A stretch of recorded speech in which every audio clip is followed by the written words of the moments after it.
अस्सलाम वालेकुम। तेरी सुने चिप्स बड़ी मशहूर है। खलो तेरी चिप्स बड़ी मशहूर है सुने। अच्छा। ते मेरे मेहमान आ रहे ते सारी चिप्स रखनी क्या देवनी नहीं भी। ਉਹ ਕਦਾ ਸੁਣੀ ਗਈ ਮਸ਼ਹੂਰ ਹੈ ਤੈਨੂੰ ਕਹਿੰਦਾ ਸਿਆ तेरा ना शहर मेहमान आने तेरी मशहूरी बड़ी सुनी है यार। ਤੈਨੂੰ ਦੱਸਿਆ ਕਹਿ वो एक नेट तेरी बड़ी मशहूरी यार बड़ी ਕਿਸ वीडियो ਟਮਾਵਣੇ ਨਹੀਂ ਭਰਾ ए हुने तकरीबन तक घंटे फोन ਇਹ कर ਹੁਣ दे। ਕਹਿ ਨੂੰ ਨਾ ਦੇਵਾਂ नहीं क्या अंदर पैसे की कोई टेंशन क्या नहीं देनी है। ਚੌਕੀ ਲਾਵਣੀ ਹੈ सारी मेरी ही ना।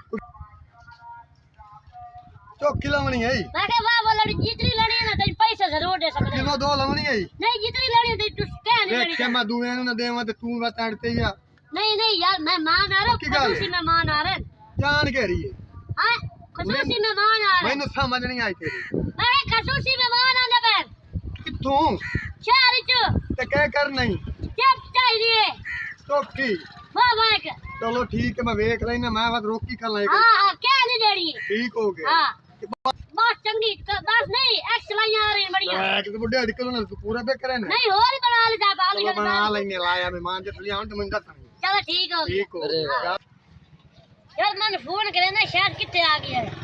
हेलो तो कितने पहुंच गया यार। अच्छा केड़ी गली च ओए तू आया खला है एक मिनट में